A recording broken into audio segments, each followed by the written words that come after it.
On today's episode, I get to talk to the absolute firecracker that is Erika Cramer. From a challenging past marked by trauma, abuse, and foster care, to joining the US Army as a teenager and facing life-altering adversities like breaking her back and early widowhood, Erika Cramer has journeyed through monumental struggles. Today, she is renowned as the Queen of Confidence, a global leader in the world of confidence coaching, empowering women worldwide to reclaim their lives. To date, her programs have transformed the lives of hundreds of thousands of women globally. This woman is just, as I said, a total firecracker. She's absolutely every part of the 4-6 emotional manifesting generator. She absolutely demonstrates the power that lies in all that integration circuitry, the 34-10, 34-20, the 10-20. And she also has the 12-22, which is this channel of a social being, this ability to use her voice and connect to emotion that really moves people. I thought it was fascinating hearing her story because she's a cross of Eden. Now, the cross of Eden is all about being thrown out of Eden as a child and then, learning how to recreate Eden. And that's literally what they then go on in life to help others with, which is exactly what she's doing.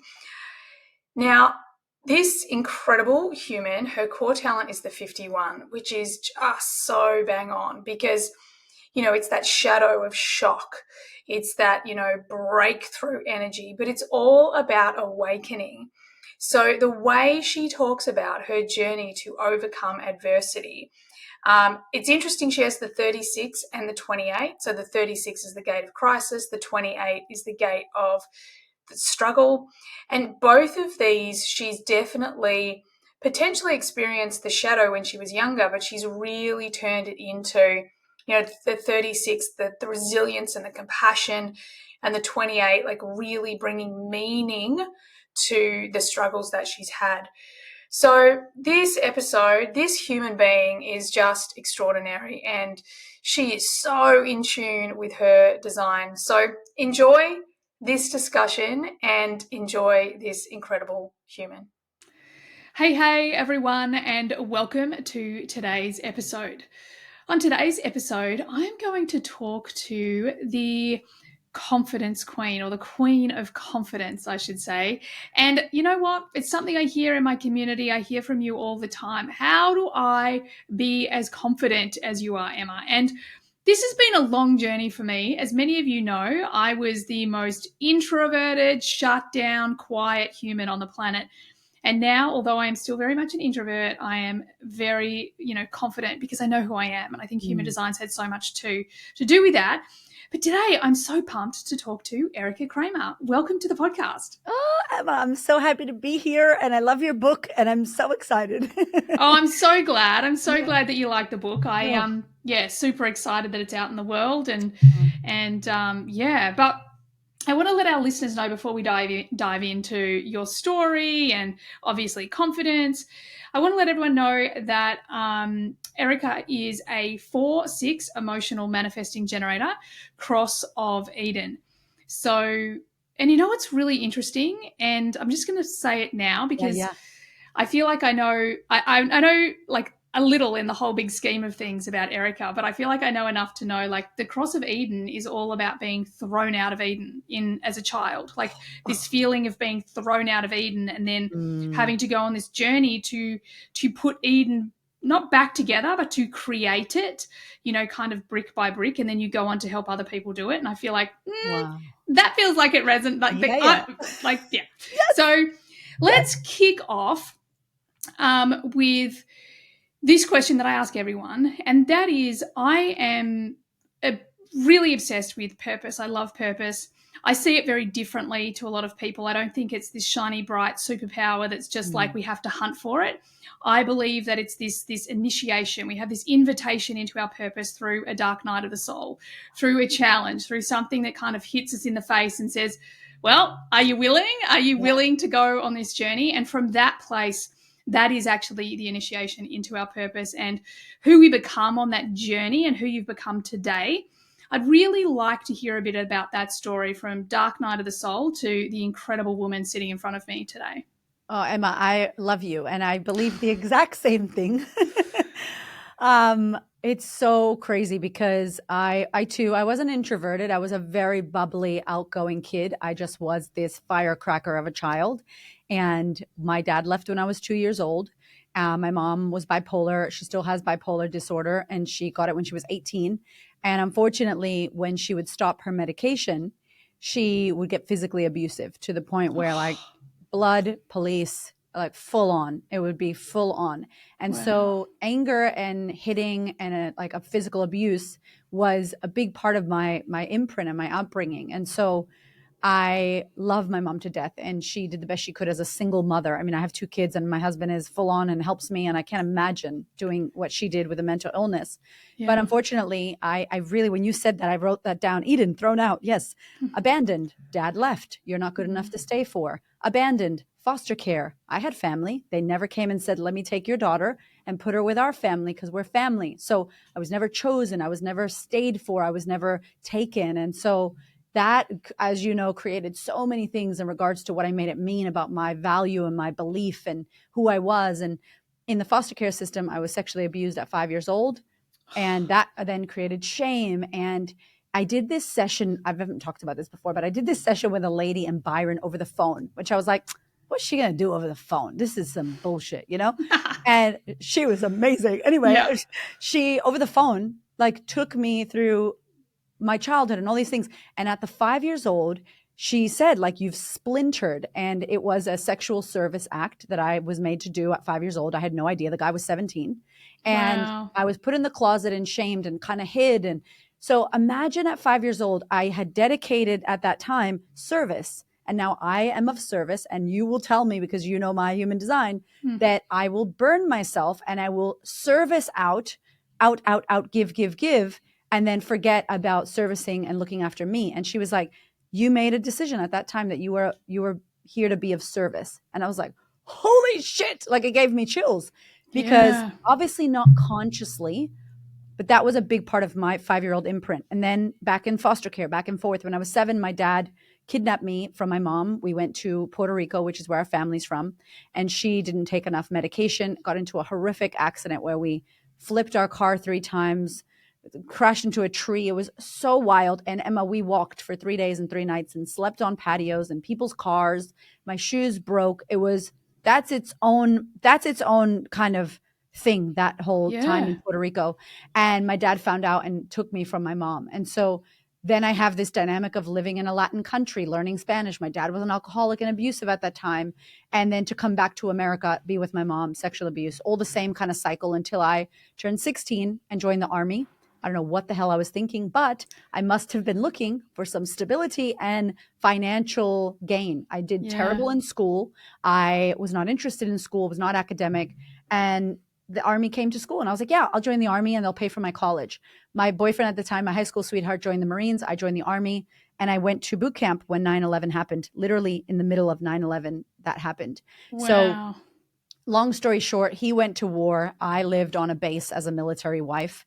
And when he came back, we had a very toxic relationship with alcohol. And he also had a traumatic past. And we were drinking and driving one night. And unfortunately, I flew out of the vehicle, didn't have a seatbelt, broke my back, had a little wake up call, and started kind of performing and modeling and doing some of the stuff I wanted to do in my life.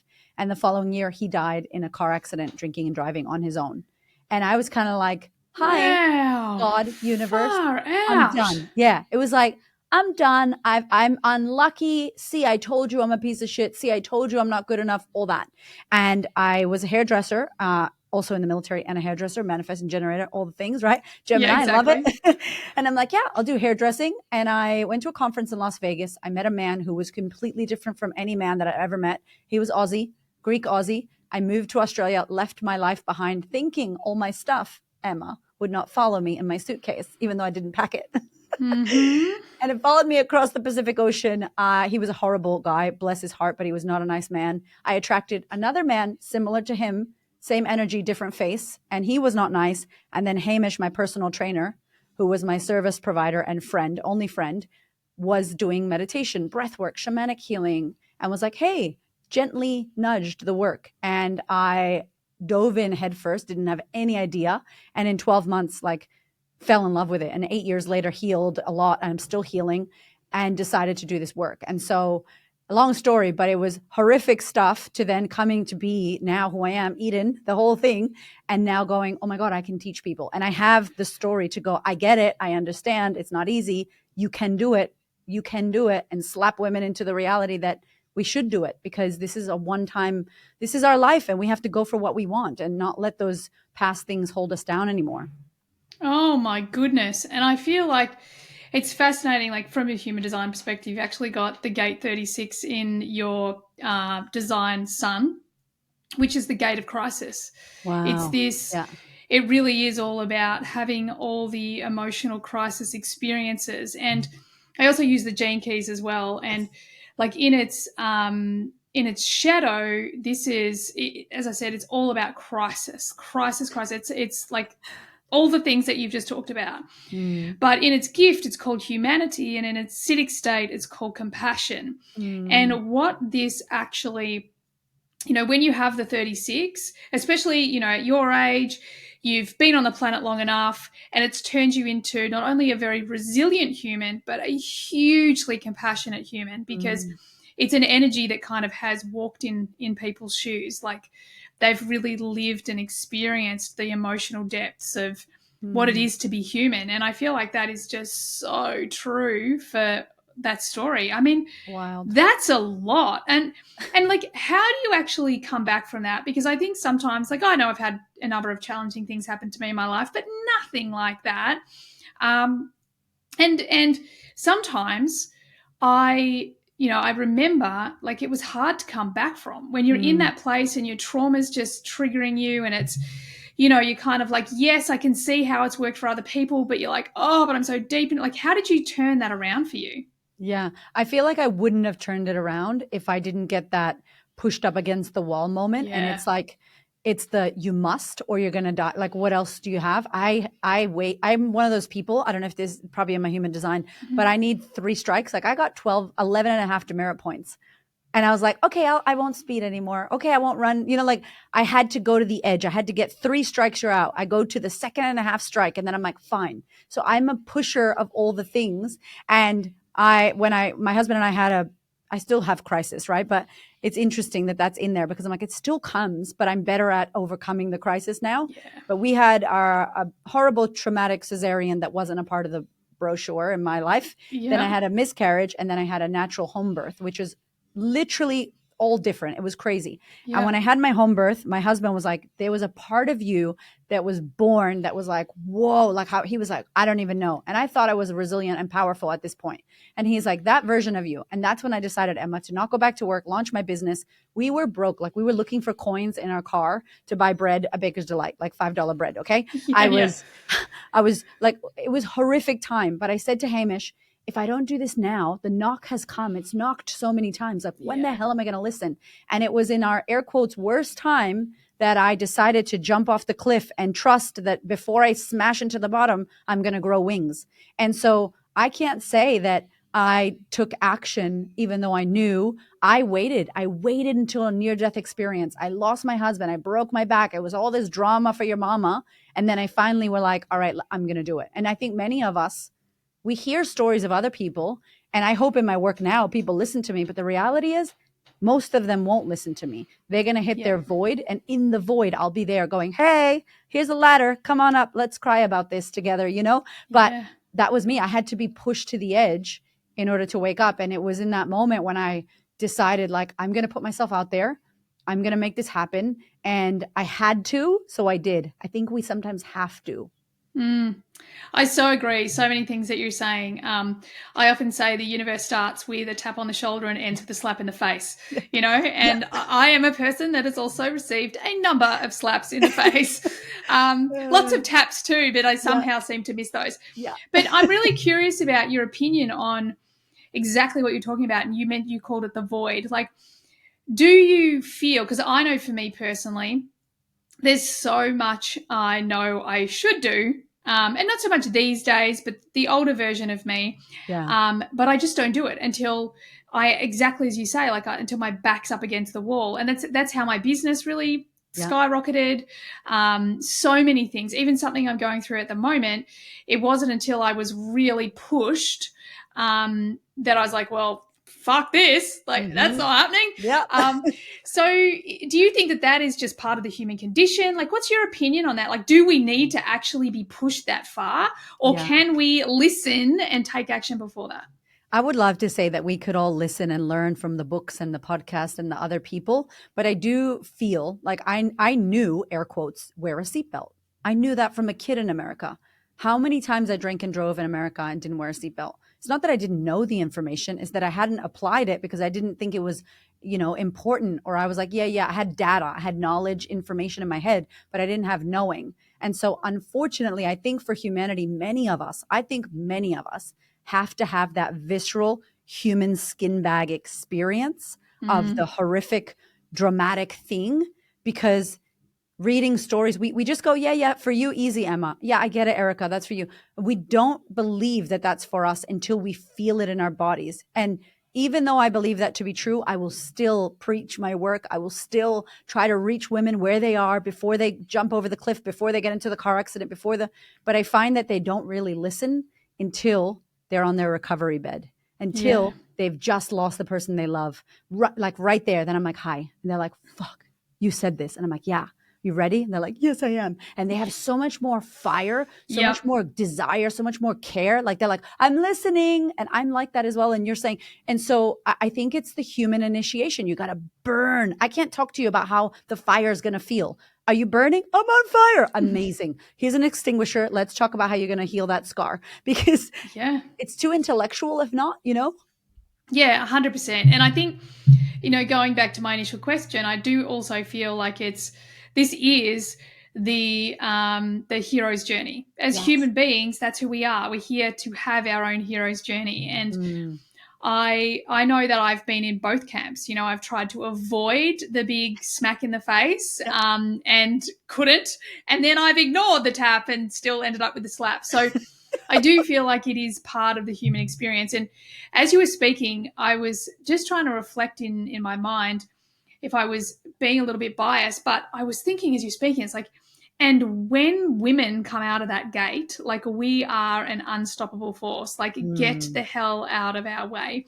And I was trying to think, like, oh, is that fair to say that it's that women are like that? I think men still have that ability to come out of the yeah. gate swinging, but there's something, I don't know, like primal, that Mhm. when we are put in that position, that we can just find a whole nother level of our being. Yeah. Well, I think we live in this world where the old ways that the man and the woman, let's say, would be have shifted so much. And industry, culture, so many things have made men be a certain way and then made women be a certain way and like held us back. Literally 50 years ago, we couldn't get a fucking loan from the bank without a man signing. A man had to sign. Like that's ridiculous. Yeah. But there's been so much that's moved through, so much removal of the elders, so much removal of the wisdom of the women, like midwifery and doulas. And now it's like obstetrician. And no offense, but like an OBGYN is a fucking surgeon. I don't want Yeah. a surgeon at my birth because that means you're going to cut me. Like, no, I want a midwife who can do the things, right? And so there's so much removal of the wisdom for us, and there's been so much suppression for women and for other people in different cultures as well. But if we're speaking for women, we're not in our place. In our place, we were powerful. We were goddesses. We birth life. Literally, our body can give life and feed life. And so I feel like there's been so much suppression. And now we've been in the era of information where women know. We listen to the podcast. We watch the 5 tips to blah, blah, blah. We listen to the YouTubes. We're on TikTok doing all that shit, collecting information, but we lack the application. There's no reason now for you to have tall poppy, have imposter syndrome, have I'm not good enough. I mean, how many years has I'm not good enough been handed around? Like that's not our original thought. And so Yeah. if we have the information, what's missing? It's the application. We have to apply the things, take the action, or you just continue to hand it down to the girls, the daughters, the youth. It just keeps spreading. And it's like, we're so much smarter than that. Like we've evolved. We've got iPhone 75 or whatever. I mean, it's Yeah. come on. So I think it's on to us, which is an exciting time, but also it's hard and it's scary because we have to be the trailblazers, like the leaders of these areas. It's so true. And I was saying just earlier today, like we are living in this time where so many of us are looking for the leaders, the role models, the mentors, and they don't exist because things are changing so quickly. So we have to be that for ourselves. Yes. And yeah, I think that that's, one of the things when I actually separated from my husband a year and a half ago, and as I was going through that process, I, of course, started reading all of these feminist books. Yeah. And I was like, oh, I'm pretty sure I don't have that conditioning. Like my dad did all the cooking. I lived in I was like, what the fuck? Like I am so conditioned. And it really sent me down this journey of, I didn't realize how much I silenced myself or how much I made myself small. Or, I can remember a moment where we were out and we met someone and someone asked me a question and I just started talking because they were talking to me. I'm just talking to them. And later on, my husband said, wow, I couldn't get a word in edgewise. Like he kind of blamed me. And I was like, wow, really? Like we were all there in that conversation and they were just asking me questions. And when you spoke, I shut up and I listened. And it was like that, like it's so insidious in us. And I feel like even those of us that are really awake and have been doing the work, like we just have to keep taking the layers, the layers, because unfortunately there's sometimes more. There's often more. Yeah. It's, what is that? Like like healing is not linear. It's like this spiral. It's like, oh, I've already done that. And I hate when people say to me, I've already done that work. I'm like, do you understand how many times I've visited 5-year-old Erika in that closet? Yeah. I have visited her so many times. And it's this continual onion skin. And then you get the weird thin onion layer. And you're like, what the hell is this layer? Another layer, another layer. And it's the depth of understanding yourself. And I really feel, for me, the women that try to build confidence, I want to be unlimited and unstoppable and fearless, which fearless doesn't exist, by the way. We are fearful, and that's a good thing. But these women want to do this, and I'm like, well, the only way we can access this is by letting go and shedding all the reasons why we're not. And that's not going to happen in one therapy session or one shamanic healing or one ayahuasca sitting. Like, this is life work. Imagine how long we've had our traumas or our lacks or our issues. It's going to be you visiting and going deeper and deeper. And then you get to this place where you're like, I don't know who I am, because I'm always changing, but I know that I'm not that, and I'm not that, and that's not me, but I don't know who I am. And so if someone talks about me, makes fun of me, and puts me in a box and says, this is who you are, I laugh and I go, you're hilarious. How the hell have you me figured out when I don't know who I am? I'm not who I was 6 months ago. That. I'm not who I'm going to be 10 years from now. This is not how I'm going to be. I'm not going to be in this 10 years from now. I'm not going to think like this 10 years from now. So if I don't know who the hell I am and I'm constantly evolving, but I know who I'm not, then when someone judges me or criticizes me, I let them be. Like I'm generous. Think what you want. You don't have me figured out because I don't know who I am. So it's freedom. You get freedom. Oh my God, I love that. I love so much of all of that. So let's talk about confidence specifically. Let's talk about what it takes to be confident. Because as I said earlier in the beginning, it's definitely been something that I have cultivated over the years, but not consciously. And what I've discovered is the more me I am, the more confident I am, But I'd really love to hear from you. Like, let's talk confidence. If someone's, my friend out here listening is like, yeah, I want more confidence. How? Yes. How do we do that? Are you looking to build a successful human design or astrology business?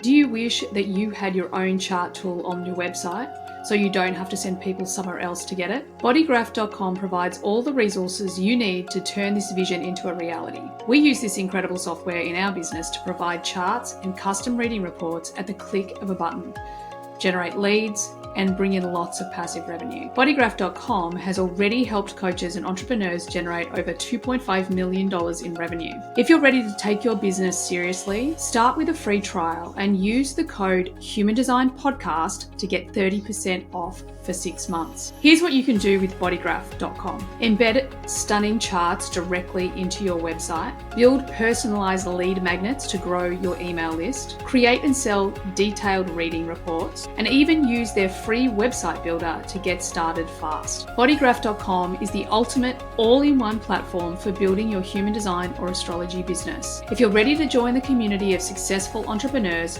visit bodygraph.com and start building your dream business today. Follow the link in the show notes and use the code HumanDesignPodcast to get 30% off for 6 months. So I'm sad. In my first book, it's called Confidence Feels Like Shit. And my editor at the time was like, what? Are you sure you want to call your book that? I was like, 100%. It came from shower wisdom. So the book must Oh, be called shut that. up. Shower with Shower wisdom is the we best. call my shower the portal. It's the portal See? because I go in, I get the insights, I I'm come back out. telling you, Yeah. there's some magical thing about the shower wisdom, okay? And it comes and you're like, okay, so I just heard it like confidence feels like shit. And I was like, and it became a podcast episode. And both of my books are named after podcast episodes from the past, which I'm like, well, something's happening here, right? So confidence feels like shit. When and I'm sad I didn't put this in the book. There's a root word, like the definition in Latin of what confidence is. And obviously you evolve and change. And now that book is from 2020. And I really want to go back and add this. What I should have said is the definition of confidence. So before we even talk about how to be confident, I really want everyone to know listening that confidence, the root word is confidencia, right? And in Spanish, I speak Spanish, confianza literally translates to trust. So in Latin, in like Spanish, we don't have a word for confidence like we say in English. It means trust. So the root word for confidence is self-trust. That's Oh, it. love So that. when they're like, I don't have confidence, I'm like, so you don't trust yourself. Cool. What's breaking your trust? What do you mean? Well, when you snooze the alarm, like I did this morning, I broke my trust, but I was tired. So I knew I was like, I don't care. I don't need extra confidence today. I'm going to break my trust. You know, when you say yes, but you really mean no, that breaks your trust. When you go against your values and you do something that's incongruent or out of authenticity for you, that breaks your trust. So if you want to build confidence, you need to build trust with yourself again. And you believe in yourself and you back with what you say. And when you have that self-trust, then you have self-belief, which builds your confidence. So that's, first of all, what confidence is. So don't tell me you don't have confidence. You just need to build it. Oof, I love that. Yeah, it's like it makes it more accessible. I was like, that's accessible. It's not biceps, money, cheetah print heels or red lipstick. That's not confidence. And so that I want to start with that. So when I wrote the book Confidence Feels Like Shit, I went very deep, probably 10 years into confidence, Emma, just because I was like, I want to understand why women want this, why we don't have this, how some people are perceived. And what all I found was that people that we air quotes think are confident are making moves. They're doing really scary things and they're doing a lot of it and they're falling down, but we don't see them fall because they bounce. They fall Yep. so fast, they bounce off. Like I fall daily. I have scars on my knees and I'm bleeding out, but no one's going to see it. I got a hot pink Band-Aid, I'm like, Yeah. let's go. And they do it with this. It's a practice. So in the book, I talk about confidence as a practice. And I want you to imagine if you meditate and you will never achieve meditated. You don't end result meditated. No, it's a practice. You think thoughts, shit, I'm thinking. Back to meditation, right? You get up, you step on your kid's Lego and you swear. Somebody cuts you off and you're like, motherfucker. Oh, there goes your Zen. You don't arrive. And confidence is the same. I'm not confident. I am in a practice of confidence and I'm trying every day to step into it and be brave. But things are going to happen where I question my own trust and I question my ability. And then other things will happen where I go, I don't know what the hell I'm doing, but I believe and I trust that I'm going to figure it out because I figured everything else out and I go for it. And I'm looked at as a confident woman. But the reality is I'm overcoming self-doubt. I'm stepping into courage, which means I'm scared as shit. I am getting criticized horrifically. I'm positive. I'm going against the grain. I'm falling flat on my face publicly. I'm being judged. I mean, all these terrible things is what you can look forward to. Yay, when you're creating confidence. So if you're willing to do that discomfort, then yes, my friend, confidence is available to you. But most people don't want the yucky, ugly, nasty discomfort. That's what's coming with confidence. I love that. And it's so fascinating because I'm sitting here going, yaha, preach, yep, totally, tick the box. I feel, yep. Mm-hmm. And I think that one of the things that I'm so aware of now is how much I just don't give a shit about all of that stuff. Yes. Like I don't care what other people think about me. I don't care. And I don't mean that in an unresourceful, like flippant, I don't care. Yeah. But if someone has something to say about me, it's not going to upset my day. It's like, cool, thanks for the feedback. Like Yeah. it says more about you than it does about me. But Yes. hey, sweet.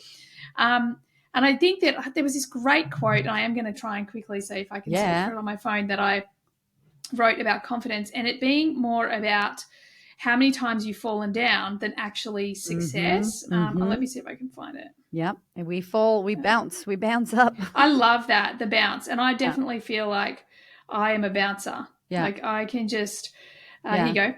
Confidence doesn't come from success, egotism does. Confidence comes from surviving failure. And I'm like, for me, that's so true. You know, I feel like it's just that.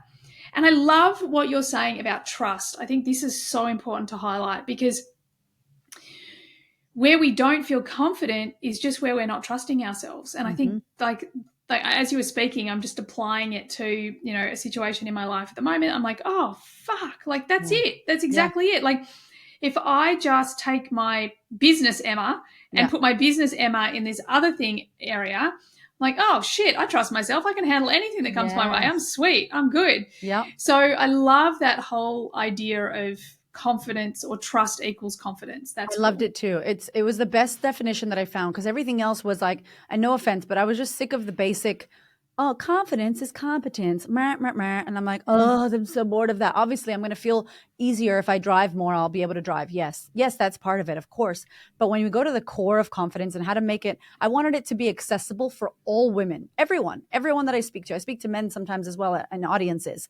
And I want people to know you're not a confident person. That's a cop out. Again, I'm not good enough. I'm bored. I'm yawning. I'm so tired of it, ladies. Like, can we stop the bullshit? Like, what's really underneath that is that you're not trusting yourself, and you're breaking your trust, and you don't trust you. You don't know you. You're not in deep relationship with you. You haven't excavated all the stuff of yourself. You're shoving it down and smiling and walking over the rug with all the bullshit that you buried. And you're like, yay, gonna live my life. And I'm like, open the rug. Look at all that shit. It's dusty and it's dirty and there's crap in there for years. Let's unpack that. And you're like, oh, that's not fun. That's going to hurt. Yeah, it's going to hurt. You're going to cry. You're going to be a hot mess, snotty. You're going to be reliving things 100%. But how else are we going to have the alchemization of our past, our lives, our future, and then magnetically attract all the things that we want? We're going to keep getting what we get if we keep being who the fuck we're being. It's like, you got to become someone else. Yeah, it's so true. It's so true. And I want to talk about, with that in mind, you know, this becoming magnetic, because I think this is such a big buzzword, you know, around manifestation, around, I mean, I talk a lot about quantum physics, like really about, you know, we attract, especially as like we're both manifesting generators, like there's this constant attractor beam going on for us to respond. Yeah. So how does our confidence directly influence our magnetism? Yeah. So I think I just want to say, in your book, which I love, and it's in my living room, it's like part of my living room now. It's so beautiful. I really loved when I read it, because I didn't know you, but I was reading it. Me and my husband loved it. We were like, it's so practical. I'm a line 5. That's what I do. Oh, girl. I was just like, oh, thank you. Thank you. And I say this because I've just written a book called Becoming Magnetic, Magnetism. And in the first 5 pages, I'm like, I used to side-eye terms like energy and vibration and aura and frequency. My friend, this is not about putting crystals in your bra and putting Palo Santo and burning in love and light. This shit is not love and light. It's darkness and stormy and horrific. And this is how you become magnetic, right?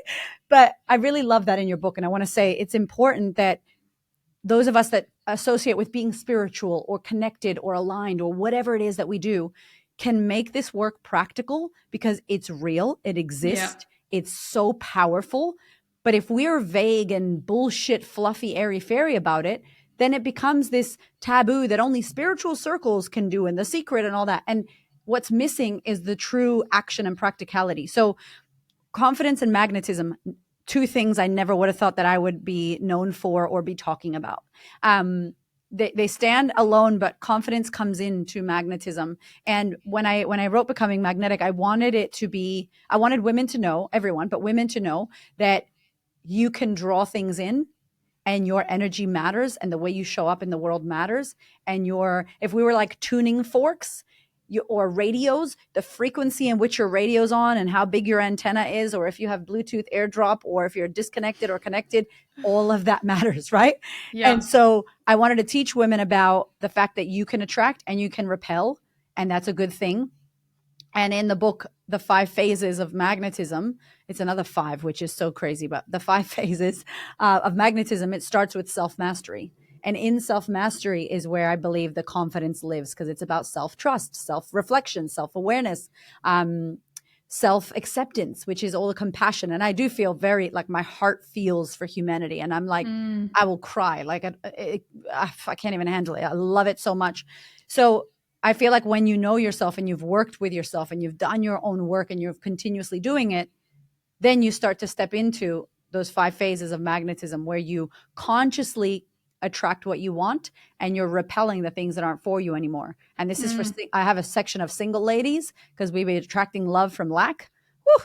I have a section about parenting, being a magnetic parent and what that looks like. I love that. Yeah, like modeling that for your kids, like money, business, relationships. And so it's a really in-depth, but very practical step by step on how you can. I think people say like, I can't be charismatic. It's bullshit. What is a charismatic person? They have eye contact. Their body language is open. They're warm. They smile. They look at you. They have hand gestures. There's small micro skills that people do.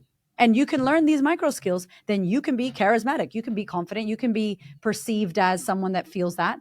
But when we say, oh, that's not for me, then we instantly put it in the, I don't get to have that. And we step into a victimhood, poor me, and then we don't live the life that we want. So I wanted to share how to practically do it. Oh, I love that. And you're so right about the practical piece. I think, there's been so many, experts in the world and that I've experienced. And I keep asking like the practical questions, like we have to be in the middle path. Like we have to be walking the middle path, like spirituality, yes, and 3D reality. Yes. Like what is the middle path?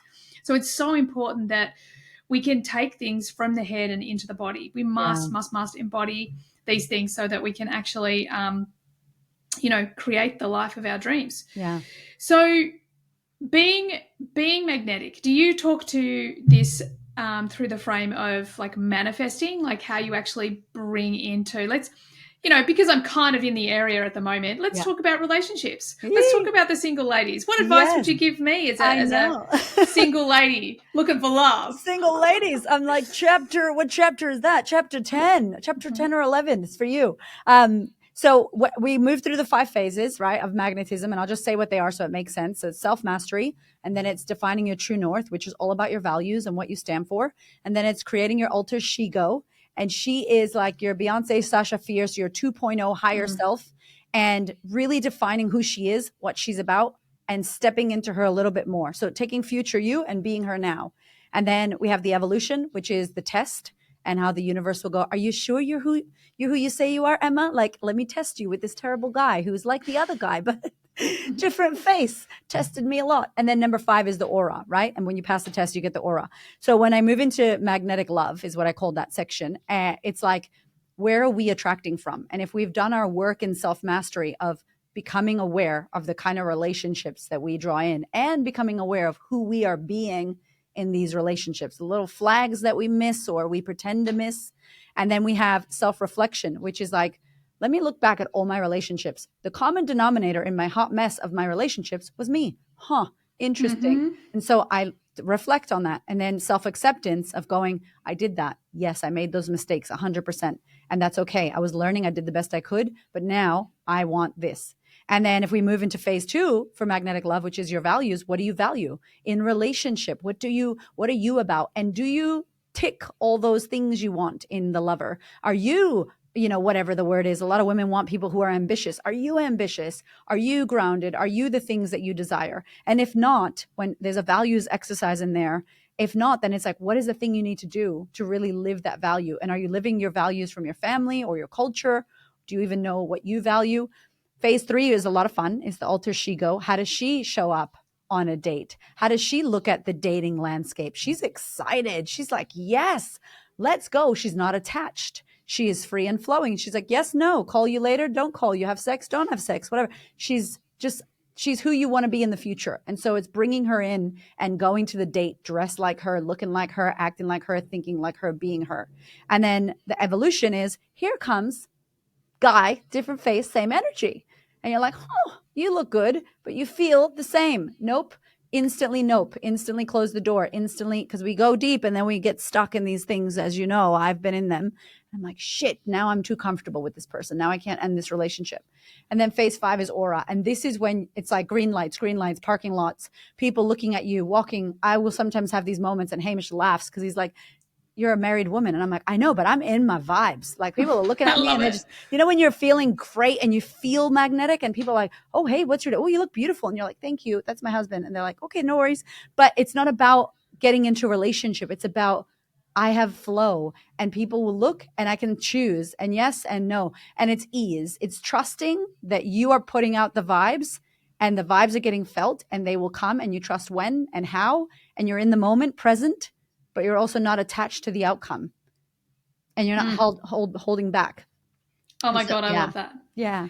And I think it's that balance, isn't it? It's that balance of putting it out there, but also not being attached to the outcome. So hard. It's so hard. In my business, it's hard. Like, I want the outcome, but then I'm like, and I think to make this real, what I do, and I'll use example of business that you can then put into relationship. So I would love to be a female Tony Robbins. I don't want to be him. I love him, but I don't want to be him. He's him. But I look to him because he's the only model that I have for the kind of work that he's doing, and how much he cares. And he could just retire, and he doesn't, right? And that passion. So I look to Tony Robbins, and that's the vision. I want to be on stage trying to high five him, even though he's really tall and I probably will miss. And I see it, right? Then I let go of that. And in the today, I do the things that I need to do today to be able to reverse engineer and step into that future vision. But because I took the time to see what I wanted and visualize the person and visualize the arena, and people are wearing pink and I'm trying to high five him, literally, that's what I see. I know, because I've went there in my head and I've seen it, that I can dissolve and let it go. And there's a compass that's going this way. And I follow the compass that's taking me, and I trust that the end directions I plugged in is Tony Robbins and me on stage. I trust that it's driving me. Even when it goes that way, I'm like, wait, that's not the way. It's like, shut up. We're going this way right now. And I'm like, fine, because I've done the work to visualize and think about it. And then I release it. But some of us don't do that work to visualize it, to feel it, to be in the energy of it, and to wake up like, wow, it's done. I've got the love of my life. Holy shit, that felt amazing. And then you go home and by yourself with your cat and have takeaway by yourself. But you know that you plugged in the directions. And so everything you do leads you to that. And I think that part's important, or else it's just some fluffy ass affirmation that's bullshit, Yeah. Yeah. Oh my God, I just love your attitude. I feel like we are two peas in the same pot, like this whole fluffy ass bullshit. Yes, that's why I loved your book. I'm like, hell yeah, she's my sister. Yeah. Let's talk about visualization, because I think this is something that people talk about a lot. People call it all sorts of different things. So to actually align our magnetism and call in the things that we want, whether it's a business or a relationship or an experience, what does that practice look like? How often are we doing it? I know for me, I have I'm a terrible overdoer. Like, I try way too hard. So I've learned through manifesting and this sort of thing, I have to dial that shit back. Mm-hmm. But let's talk about, how would you teach people to visualize? What does that look like in real time? Yeah. So I think feel like. Yeah. So the first step that I do is I'm going to use an analogy. Imagine you're in the bathroom and you're brushing your hair. Right? First, you're brushing your hair, brushing every area of your hair. Like, this is money. Over here is relationships. Over here is love. Over here is health. And you brush, and where is there a knot? Is there a knot in health? Oh, there's a knot. Is there a knot in wealth? Maybe your relationship is good. And maybe at the back, there's a piece of gum that's been there since high school, and that's money. And you're like, shit. And people brush their hair all the time and pretend there's no knots. And I'm like, girl, I can see the gum sticking out the back of your head. We need to handle that. And so before we visualize and manifest whatever we want, where do you have knots? Where in your life? What's the biggest area that's fucking with you the most that you continuously brush over and act like it's not there? That's number one. I love that. Let's pretend it's love and it's gum, right? And we want to get the scissors and cut it out. So it's love. Okay. So now we go the biggest area that I need work on, because I hate when people say this and this and this. It's like, Erika, you just told me 14 things. How the fuck am I going to work on all this? You don't. You grab the big rock and you move the big rock, and all the little rocks move, and it completely changes the landscape of that fucking mountain. It changes it. one rock, not every rock. So what's the one area? We do that. Now we're like, okay, what would I love? I visualize and I want. And so I love, my husband does shamanic healing and he's so good at visualizations. Imagine me doing a meditation, swear words and way too fast. So I don't do it. I listen to Hamish, and Hamish is beautiful in the sense that he gets you obviously to do breath work. So I love breath work. I don't do it as much as he does, but breath work gets me out of my head and into my body. And I feel like I'm on drugs, right? And then when I'm in this space where there's nothingness and I'm free to think, then I will think about the thing that I want. And I happen to be very visual, so I can see a lot. Like I see things. I don't hear or get psychic ability, but I can see things. So I imagine myself doing the thing I desire. You in the love of your life, me on stage with Tony Robbins, right? And when I'm there, I have to feel it. If there's zero feeling and I'm hearing myself say, I'm a millionaire, and there's no feeling but bullshit eyes rolling in the back of my head, that's not it. Yeah. I think I could find love. Okay, that's not it. I see myself happy in Greece and I see a sunset and someone's next to me and I don't know who the fuck it is, but I'm happy. Cool. What does happiness feel like? And I let the happiness emotion come in. And so when you're visualizing or manifesting, what I believe is you must visually see and then feel. If you don't see and feel, it's a bullshit mantra that has zero energy. Imagine, it's like, it's not, it's just like, no connection. And so I'm feeling, I'm seeing, and I'm like, and I just stay in the emotion of it. And I'm like, I'm so happy. And I open my eyes and bring the happy back to the now. And that's what I do. And then I'm like, cool. And I probably do that when I have a big, at the end of the year, at the beginning of the year, and sometimes in the middle of the year if I've lost it. But for me personally, I'm very clear on why I came to the world. I know that sounds whatever, but I'm very clear now on why I'm here. And the mission is super clear. So I don't have to tap into that too much. I just have to keep checking if that's still it when bad shit happens in my life or my mom gets sick or my kid, something happens. I'm like, is this still? Yep, this is still it. And so I would say that that's why affirmations don't work. And I hate affirmations. I'm an anti-affirmation person. I know that sounds mean, but they just don't have any energy for me. And so it's like, okay, if we have this, if I'm feeling it and seeing it, and then I write it down. And every once in a while, Emma, if I feel like my energy is not tapped where it needs to be, I will watch something. So the J-Lo halftime documentary, so stupid. But I watched her documentary and it brought me some fire. I'll watch Tony Robbins documentary and it brings me some fire. So find someone that's living the life that you want and is in that energy that you can see and feel, even if it's not yours. And I feel like it reminds you of, oh, I can have that. It exists in the universe. Someone's doing it. How did they figure it out? Can I tap into that energy? So good. Oh my God, I love it. And I love being in the room with another manifesting generator. I'm so lit up right now. we're Like, right, I want to go and watch this and go and do that. Like the list is just, I love it. I'd love you to talk to, we got kind of going back to confidence. Yeah. And a really important point, I just kind of probably bang on a bit about this inside my community, but this idea that trust is broken when we break the promises to ourselves. I think this is something that I'd love you just to, respond to. Yeah. Because I think people do not understand how important it is. And through the frame of human design, like you and I are both emotional manifesting generators. So it's really important that we teach those people around us that we'll tell you yes or no on dinner the day of dinner. Yeah. We're not going to tell you 2 weeks out because we're not designed to do that. But it's really such an important thing. So I would love you just to talk a little bit about the importance of making and keeping the promises we make to ourselves. Yeah. Do you know what's so weird? I always pretend, Emma, like I had my kids and my kids would cry in the back of the seat. One of them hated to drive. And I would be driving and I would go, if I was an alien from another planet, what does that sound? Because it would just fuck with me. And I'd be like, and I would just feel myself be like, shut up. Oh my God. I just want to pull over and yell at my child who's a baby. Makes no sense. So I'm like, if I was an alien, what would that sound be? Completely changes the way I think. Completely changed it. So I'd be like, okay, if I say that I want to do something, if I say this is my word and I'm going to trust myself and I'm going to make this happen for myself and it doesn't happen.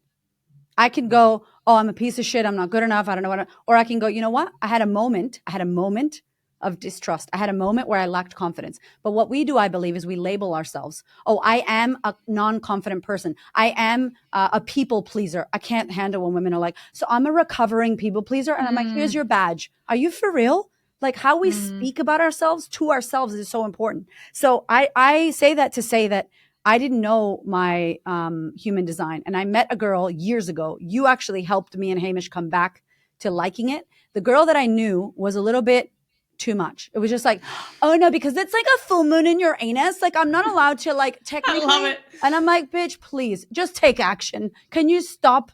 And I kind of went to the other side of like, nothing means anything. And that was my trauma. I had to work through meaning and then clear all meaning. So I was like, if I was adopted, what if I wasn't a Gemini? What if I was told that I was a Gemini and I'm really a fucking Cancer? I don't know. So yes, but I also don't, I love plans in advance now. Old me, probably not. So I say that to say that sometimes the boxes fit you and other times you go, yes. And also I'm a chameleon. And also now I'm all of the colors of the wheel. And so if there is something for you that you know is important, that you want to do, and you're like, I keep missing my word, you have to really check in with the phase 2, which is values. I say I want to lose weight, Emma. I'm still like, I want to lose my mom tummy. But what do I really give time to? My business. My business, number one. My business and my kids and my family, number one. Is the gym number one? No. So I have to move that down. And it's okay that I move it down because I'm not expected to have a fucking bomb-ass business, great body, sex with my husband, amazing six-pack, best mother ever, smoothie, organic bullshit all at once. Of course not. But we do this to ourselves. We sabotage. So if you're listening to this and you're like, I keep struggling in this area, I'm breaking my trust. I would say, have you had an honest conversation with yourself? And what better time than now to go, hold on a minute. What do I want that I don't currently have? 17 things. Cool. What's the most important? That one. Great. That one. What do you need to do for that one? Yeah, but Erika, my money's going to suffer. That's okay, because this is the big knot that you have to work with. Yeah, but if I don't focus on my relationship, then my business, cool. So what needs to go first? Like what do they say? Like our human needs. You have to have money so you can pay your rent and feed yourself. After that, what's the thing that's important to you? You can't focus on I don't have a social life, girlfriend. I don't hang out with my friends. I love my friends. They're like, girl, I'll see you in 5 years. I'm like, I love you. Send you text messages. But they know I'm on a mission. So I can't have the best friend group right now. And me and Hamish don't have sex every single night. Great sex life, but it's not every single night. We're not like there's certain focuses. And so keep your word to what's important. And you'll know if you look at what your schedule is doing and what you value. And if it's in a misalignment, spend some time on realigning yourself. And it's a perfect time to do this now. Oh my God, I love that. And I just redid my values recently. I'm working with a coach, and that's one of the things that one of the first things we worked on. And what was fascinating to me is although my values hadn't changed, we went through this process of ordering them. And the way I've trained to do this. I've, had lots of different people do it, but the way he did it was really, really, I don't know, really powerful. I loved it. Yeah. And what happened is at the end of this whole exercise, I can't remember what I had up the top, but it was like impact. Anyway, there was 3 of them. And as soon as I saw them, I'm like, I never fucking thought I would sell love, peace, and freedom for those 3. They're still really important. I can't remember what, impact, leadership, contribution, something. Like that, right? And what I realized is because I was in my should. I was like, I literally was out of alignment with, I knew that I'm here to have a big impact. Yes, I want to have this big, huge global impact. That's still one of my high values. But I actually pushed peace, love, and freedom, which are and always have been my highest values, down. Yeah. And the moment I just put them back up the top, the way I dealt with everything was 100% different. Emma, that is the core. And I was talking to someone recently and they were like, in your book, because I talk about values as my second phase, it's the second phase after self-mastery. It's so important. And every 6 months I redo them. Me and Hamish redo them. This year I had to redo them sooner because my mom got sick and we had to fly to America and move my mom and take my kids. And I have an issue with America. I've had an issue with America. It means trauma. It means abuse. It means guns and bad shit. And it did mean that. So I had to now risk my safety of my babies, my 2 babies, to bring to the United States, which was a horrible place that ruined my life. And I would look for evidence to prove that. And then, so I had to say, Hamish, hold on a minute. We got to reevaluate the values right now. And I did. And we had to look at that as a lens. And we got there. It was fine. Nobody got trafficked. We didn't get killed. It was all good. And now I've reclaimed my American relationship. But that was a moment where I was like, oh, unexpected. Sometimes there's a consequence, not consequence, a circumstance that happens where you have to reevaluate your values. Your mom is sick. Your child breaks their leg. Someone you love dies. Ooh, wait a minute. All that stuff's not important anymore. And so I love that you did that, because every 6 months we're going to look at the end of 2024, 2025. What do we value? Where are we going? Are we still, the GPS has been plugged. Do we still want to go there? What are we willing to give up? I don't have teenagers, but I'm sure when my kids are teens, we're going to have to value a few different things because they're going to need something else. And so I can't stress enough how I'm so happy you did that. And it's so important that we do that, because the world will tell you who you are if you don't tell yourself who you are and what you value. And you will find yourself bouncing around, not knowing anything if you don't spend. And here's the kicker. It takes time. It means you pausing this interview and writing down and sitting by yourself and looking at your shit and making the time. And we don't have time. I don't know about you, but I don't have any time. I have to make the time. We make the time. And it's important because it's going to guide everything you do, the relationships you get into, the actions you take, just your whole fucking life, you know? Yeah, just that little thing. Yeah, I love that. And I think so many people, so many people don't even know their values. They don't even, and when you do, they are such a beautiful filter in which you can see the world. I want to share one more thing about that. Like, we had different mentors that taught us this. And one of our mentors, our last mentors, had this, like, he loved creating a personal mission statement, or like personal mantra for your life. And I was like, oh, this is cool. And we took on from him values. We took on values that Hamish had from his mentors. And we kind of put together this process, and it's in the book. And we do the same thing where we put like 10 values, and then we scratch out words that mean the same thing. And it's like honesty, truth, whatever. And then we also look at when people have values that are negative based. For example, I had a client whose value at the top was honesty. Her second value, respect. And I'm like, damn, who hurt you and who lied to you? And she was like, my dad. And I was like, cool.